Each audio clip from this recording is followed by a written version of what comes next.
mwaramutse gose kazi cyane kuri ya chaîne yacu. Uyu munsi tugira tuvugane ibintu bibiri, tuza kuvugana ibimenyetso bisanzwe umugore afise imbanyi canke umumama afise inda azobona mu gihe azoba afise inda. Cyo tubona n'ibimenyetso abibonye ategerezwa gushika kwa muganga. Ni kuvuga ari ibimenyetso ubibonye nyine bikwereka ko ufise imbanyi, kandi n'ibimenyetso bitegerezwa kuza. Turafise irindi bimenyetso ubibonye utegerezwa gushika kwa muganga bakagufasha kuko uburi mu kibazo. Rero duhere ku bimenyetso biza kuza, ibimenyetso bisanzwe biza ku mumama wese afise imbanyi. Ndabika n'ibimenyetso bidasanzwe canke ibimenyetso utegerezwa gushika kwa muganga bakakuvura kuko uba uri mu kibazo n'umwana ashobora kubigiriramwo ingorane. Rero nimba uri mushasha fyona ngaho wanditse sabone kugira ngo ibiganiro bishasha ducisha kuri ino chaîne nawe bize biragushikira, ugire na partage kugira ngo umumama mugenzi wawe ashobore kubona ino video, ashobore kubona bino vyigwa. Kazi cyane. Rero duhere ku bimenyetso bishika kuri 11 umumama wese abibonye ategerezwa kumenya ko ari ibintu bisanzwe. Ikimenyetso ca mbere rero ni tuvuga arrêt des règles, no kuvuga kubura imihango canke kureka kuja mu kwezi. Ico nico kimenyetso ca mbere kiza ku mumama wese afise imbanyi. Bisigwa ko nta mumama n'umwe afise imbanyi ashobora kuja mu marege canke mu maraso.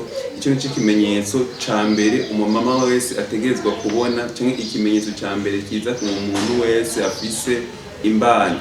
Ikimenyetso ca kabiri ni saignement d'implantation, no kuvuga kuva amaraso. Benshi bacibaza ngo ni imihango igarutse, ariko ntabwo aba ari imihango, ariko ni namaraso aza bivaye nuko umwana yiteretse mu gitereko. Nico bitwa nidation, no kuvuga mu gihe umwana avutse acaja kwihagarika mu gitereko agakurirayo. Rero mu gihe urubuto ruje rugahagarara mu gitereko, hari igihe umumama acabona amaraso. Rero ntaba ari imihango, ariko niyo saignement d'implantation canke nidation, no kuvuga namaraso aza bivaye nuko umwana aje kwishinga mu gitereko kugira azokurireyo. Rero turaza kubona amaraso makeya gose aza kuza, ariko ntaba ari amarege canke imihango. Ico ni ikimenyetso kigira kabiri. Rero ikimenyetso kigira gatatu kiza kuza ku mumama afise inda ni kibitwa nausée et vomissement, canke kugira isesemwe no kudahwa. Umumama afise inda aragira isesemwe ku bintu bimwe bimwe kandi akaguma adahwa. Ico ni ikimenyetso kigira gatatu, kandi kenshi adahwa mu gitondo cyangwa kagira isesemwe mu gitondo. Kenshi biza mu gitondo, mu masaha mu gitondo niho biza, niho haza iryo sesemwe canke iyo vomissement, ariko birashobora kuba n'umunsi wose, ariko cyane biza mu gitondo. Ico ni ikimenyetso kigira gatatu. Ikimenyetso kigira kane ni sein sensible et gonflé, no kuvuga amabere yiwe aravyimba kandi akaba mubabaza gose. No kuvuga avyimba kubera iki? Udukabura ngingo canke amahormone canke udukabura mubiri aba ariko aritegura kugira amabere aza kuvyimba, kubera umubiri uri kuritegura kuza konsa umwana, canke uri kurakreya, uri kurakora amabere menshi kugira ngo umwana azoronke amabere aza konka. Rero ico ni ikimenyetso kigira kane umugore afise inda tumubona kunubwa amabere aravyimba kandi akamubabaza, bivaye nuko ayo mabere ariko aritegurira kuzokonsa umwana. Nubwo amabere aba ariko arakora amabere menshi azoshobora konkesha umwana wiwe. Rero ico ni ikimenyetso naco ni kiza ku mumama afise inda. Ikimenyetso ca gatanu kiza kubona ku mumama afise inda ni bitwa fatigue excessive, nuvuga araza kuruha gose kuko umubiri wiwe uri kuragaburira umwana, nuvuga aza kuba afise ibintu bimuremeye gose. Nuvuga umuma afise inda araza kuruha gose kuko umubiri wiwe uza kuba ufise amahormone menshi ariko aramukoreramwe, canke udukabura ngingo tuzoba ari twinshi turiko turamukoreramwo, turiko turafasha kugira umwana akure neza, kugira umubiri we witegure kuzofasha gukurera uwo mwana, kumugaburira. Nukuvuga umubiri wiwe uraruha gose bivaye nuko afise umuntu mu nda canke uwundi muntu mu nda ariko aragaburira canke ariko aritegurira kuzogaburira. Rero ikimenyetso kindi nico cyo kuruha gose, araruha gose. Ikimenyetso ca gatandatu ni kudafungura ibintu ivyo ari byo byose, ugasanga asigaye adafungura umuceri, ugasanga asigaye akunda ubugari bw'ibigori. Kuvuga aragira apeti iracika ku bintu bimwe ikaza ku bindi, ugasanga asigaye akunda umuceri ntakirya ubugari bw'ibigori, ntakikunda ubugari bw'ibidudu. Ibyo ni ibintu bitegerezwa kuza ku mugore, ku bagore benshi bafise inda, ugasanga ntakikunda indya zimwe zimwe. Bamwe niba gice usanga bakunda kurya amakara, bakunda kurya ibyondo byo hasi, no kuvuga umubiri wiwe kubyerekeye gu cyangwa kubyerekeye akayabagu urahindagurika, ugasanga asigaye yikundira amakara, asigaye akunda iki bivanye nuko afise iyo mbanyi. Ikimenyetso rero kigira gatandatu twavuga ni ibyo bitwa changement digestif, no kuvuga vyerekeye gufungura canke mu nda, ni kuvuga aragira ballonnement, inda ikavyimba, akagira ama constipation, akagira na brûlure d'estomac, ni kuvuga akaza arasha muri estomac, kumva umenga ari ibintu vy'ibirungurira, ibintu vy'imiriro muri estomac canke mu mushishito wiwe. Ni kuvuga aragira constipation. Constipation ntabwo umuntu vyanka kwaja mu mwanda mukuru canke kumva nyine mu nda umenga ari ibintu bigumye. Rero ico ni ikindi kimenyetso umugore afise imbanyi tumubonako. Ikindi kimenyetso tubona ku mumama afise imbanyi ni iki twitwa besoin fréquent d'urine, ni kuvuga umumama afise imbanyi aguma agomba kuja kugira umwanda mutoya canke gusoba buri mwanya. Kubera iki?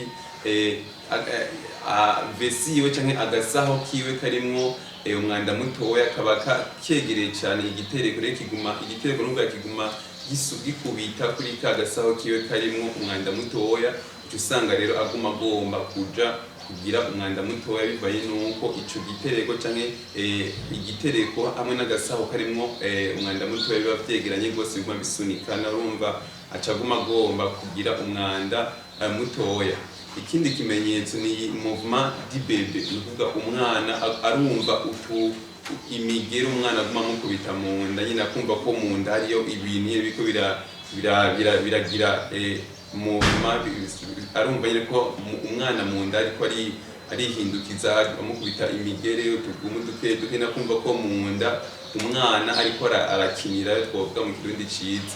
Ego ikindi kimenyetso ni sorte d'humeur, ni kuvuga umumama afise imbanyi arahinduka mu mico yiwe canke mu maso yo kubona ko afise ibintu by'ibibazo bivaye nuko nyine urumva ufise imbanyi urashobora kwiyumvira mbega nzomugaburira iki, nzomwambika iki, kuvyara bizondusha, nzobihava mbyara kuri césarienne. Ni kuvuga umumama urabona nyine ko psychologiquement atameze neza bivaye nuko afise ibibazo byinshi nyene, canke anezerewe gose canke ababaye gose, no kuvuga canke urumva agira ibimenyetso byinshi bishobora kumutera nyine kutamera neza mu mutwe wiwe, canke kutamererwa neza mu maso yo kubona arijiriwe canke aranezerewe canke arababaye canke afise ibibazo, afise ama stress. Ni kuvuga ibyo byose ni ibintu biza ku mumama afise imbanyi. Nibyo rero twovuga ku mumama afise imbanyi, ibyo ni ibimenyetso biza bisanzwe. Ikindi kimenyetso twohereza ko ni ödem canke kuvyimba amaguru, kuvyimba mu maso, kuvyimba no ngaha mu maboko. Ibyo ni ibimenyetso bisanzwe biza ku mumama afise imbanyi. Rero turabe mbega ni ryari umumama afise imbanyi, ni bya bimenyetso umumama afise imbanyi abibonye ategerezwa gushika kwa muganga bakamufasha. Ikimenyetso ca mbere twohera ko umumama afise imbanyi akibonye ategerezwa gushika kwa muganga ni saignement abondant et forte douleur abdominale, ni kuvuga kuva amaraso menshi canke no kubabara mu nda. Ni kuvuga hariho ibyo twabonye hariya, ikimenyetso gisanzwe twabonye bitwa saignement d'implantation canke kuva amaraso mu gihe umwana aje kwishinga mu gitereko. Ayo n'amaraso makiya tuza kubona asanzwe, ariko mu gihe ubonye haje amaraso menshi kandi atari imihango cyangwa atari amarega, ucumenya ko ufise ikibazo utegerezwa gushika kwa muganga. Mu gihe ubonye ufise uri kurababara mu nda gose, utegerezwa gushika kwa muganga. Ikindi kimenyetso ca kabiri umumama afise imbanyi akibonye ategerezwa gushika kwa muganga ni vomissement persistant et incapable à boire, ni kuvuga kuvomisa gose. Twabonye ko umumama afise inda ashobora kuvomisa, ibyo ni ikimenyetso gisanzwe, ariko mu gihe uri kuravomisa gose bikagutera n'ubwoba urakwiye gushika kwa muganga. Mu gihe byanse kunywa amazi cyangwa kunywa agafana urakwiye gushika kwa muganga. Rero ikindi kintu tubona ngaha ca gatatu ni fièvre supérieure à 38 degrés Celsius. Ni ukuvuga mu gihe ubushuhe bwawe bwarenze 38 degrés Celsius cyangwa degrés Celsius 38 uri hejuru ya 38, ubushuhe bwawe bwarenze buri mu 38,5 cyangwa 39 degrés Celsius, urakwiye gushika kwa muganga kuko ushobora gusanga ubwo bushuhe bwatewe n'ama infection urinaire cyangwa ugasanga ni infection amniotique, aho umwana ari ugasanga hari ama infection. Ushobora gusanga ubwo bushuhe bwavuye kuri ibyo bintu by'ama infection urinaire cyangwa infection yabaye muri mu gitereko aho umwana ari. Rero mu gihe ubushuhe bwaduze utegereza gushika kwa muganga kuko mu ncamake ubushuhe buri normal ni 37 degrés Celsius. Ngire birenze 38 39 urumva ko ufise ikibazo. Ikimenyetso kigira kane ni gonflement soudain du visage, des mains et des pieds. Ni ukuvuga twabonye ko umumama afise imbanyi arabyimba mu maso, arabyimba mu maboko ndetse no mu maguru, ariko mu gihe ubonye ubyimbye rwose cyangwa umubiri wawe wabyimbaganiwe rwose utegerezwa gushika kwa muganga kuko ushobora gusanga ari izindi ngorane zabiteye. Ariko mu gihe ubyimbye mu maso buke buke, mu maboko, mu maguru, ibyo nta ngorane, ariko mu gihe ubyimbye rwose urashobora gushika kwa muganga bakabigufashamo. Ikindi kimenyetso cya gatanu ni maux de tête sévère qui ne passe pas. Ni ukuvuga ukameneka umutwe cyane rwose. Ni ukuvuga ufise imbanyi urashobora kumeneka umutwe bivanye n'ibintu byinshi, ariko mu gihe umenetse umutwe rwose urashobora gushika kwa muganga. Ikindi kimenyetso twavuga ni douleur ou brûlure pendant que vous urinez. Ni ukuvuga mu gihe uri kuragira umwanda mutoya. Twabonye ko umumama afise imbanyi cyangwa umumama afise inda aguma agomba kujya muri toilette kugira umwanda mutoya buri kanya. Ariko rero mu gihe uri kuragira umwanda mutoya ukajya wumva uri kurababara cyangwa wumva uri kurasha, uri kuragira umwanda mutoya, ukwiye gushika kwa muganga kuko bishobora kuba byatewe n'ama infection urinaire. Rero infection urinaire ku mumama afise imbanyi ni infection mbi gose, ategerezwa kwikingira hakiri kare.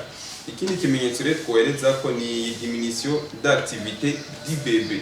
Ni ukuvuga mu gihe utakicumva wa mwana, twabonye ko umumama afise imbanyi aguma yumva imigere y'umwana mu nda cyangwa kumva ko umwana ariko arakinira mu nda. Rero mu gihe utakicumva umwana ko ariko arakinira mu nda, ni ikimenyetso utegerezwa guhagarara ko rwose kuko ushobora gusanga umwana yafuye cyangwa afise ikindi kibazo kitariho kiramutera gukinira mu nda yawe, kuko umwana atariko arakinira mu nda yawe hari amezi cyangwa amezi umwana agira ko tugatangura kumva imigere yiwe mu nda. Mu gihe utariko urayumva utegerezwa kwirukira kwa muganga kuko ushobora gusanga umwana yagize ikibazo. Rero ikimenyetso cya nyuma icyo twohereza ko ni resume cyangwa incamake, nuko twamenye ko ibyo bimenyetso tubonye ntegereje kubona ntiba ku bagore bose, kandi ushobora kwibona ku nda ya mbere, ku yindi nda ikurikira ntubibone, cyangwa bikaza byahindaguritse ugasanga hari ibimenyetso wabonye ku nda ya mbere wasamye, ku yindi ikurikira ntubibone, cyangwa ku yindi ikurikira hakaza ibindi bimenyetso utigeze ubona. Rero ibyo bimenyetso birahindagurika, kandi nimba wowe uri umugore warabibonye ntibisigura ko abagore bose babibona. Umwe ashobora kugira ibi uwundi akagira ibi, ariko muri ibyo nyine twababwiye. Rero ibyo bimenyetso biza bitandukanye ku bagore bose, hari ubigira n'undi ntabigire, umwe akagira ibi uwundi akagira ibi, rero birahindagurika. Rero niyo resume twogira kugira dushishikare tumenya byinshi cyane ngaho kuri sabone, kugira ngo video cyangwa ibi vyigwa ducisha kuri ino chaîne nawe bize biragushikira iminsi yose. Nawe gutaha murakoze rwose.